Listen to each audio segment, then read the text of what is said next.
16 জুলাই থেকে 5 আগস্ট কোটা আন্দোলন থেকে সরকার পতন।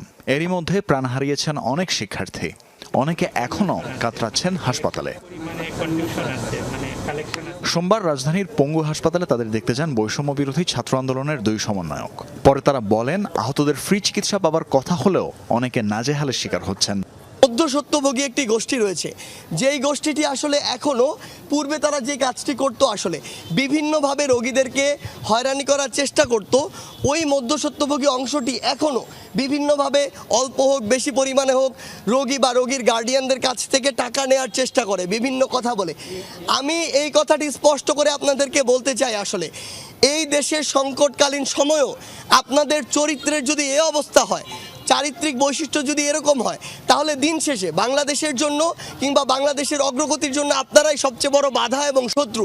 অনেক রোগী অভিযোগ করেছে আমাদের কাছে যে ভাই আমাদের এখনো এই এত বড় হসপিটাল, কিন্তু এই হসপিটালে আসার পরে আমাদের পরীক্ষার জন্য বাইরে যেতে হয়। কিন্তু তারপর আমরা সেখানকার যারা ডাক্তার এবং সেখানে যারা মেডিকেল স্টুডেন্ট তাদের সাথে আমরা আলাপ আলোচনা করেছি। তারা বলেছে এখানে একটা বিশাল সিন্ডিকেট। কোটা আন্দোলনে আহত নিহতদের তালিকা না হওয়া নিয়েও অসন্তোষ প্রকাশ করেন সমন্বয়করা। বলেন, যারা দ্বিতীয়বার বাংলাদেশের বিজয় অর্জন করতে গিয়ে প্রাণ ঝরিয়েছেন, আহত হয়েছেন, তাদের তালিকা প্রস্তুত করার দায়িত্ব রাষ্ট্রের।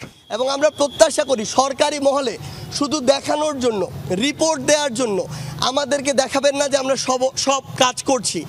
আপনারা আপনাদের জায়গা থেকে যেটি করার দরকার দেখানোর জন্য নয়, দায়িত্বর জায়গা থেকে এই কাজটি করবেন বলে আমরা বিশ্বাস করি। স্বাস্থ্য উপদেষ্টার উদ্দেশ্যে সমন্বয়করা বলেন, আহত ছাত্র জনতার চিকিৎসাকে সবচেয়ে গুরুত্ব দিতে হবে। চাইলে এই কাজে ছাত্ররা সহযোগিতা করতে প্রস্তুত। আমরা আপনাকে সহযোগিতা করতে প্রস্তুত।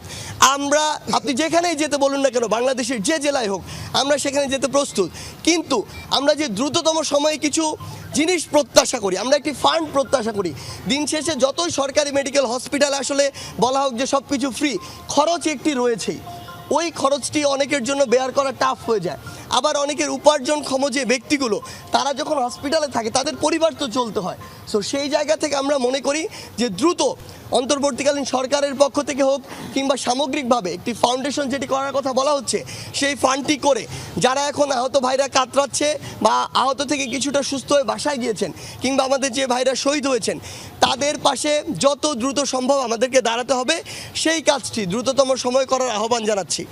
চিকিৎসকদের স্বাধীনভাবে কাজ করার সুযোগ দিতে হাসপাতালে অহেতুক ভিড়াভিড়ি না করার আহ্বান জানান সার্জিস আলম। কোনো মিডিয়ার ভাই বা ক্যামেরার ফুটেজ খাওয়ার জন্য কাউকে নিয়ে যাবেন না। তানভীর মৌসুম, যমুনা নিউজ, ঢাকা। এখন তাদের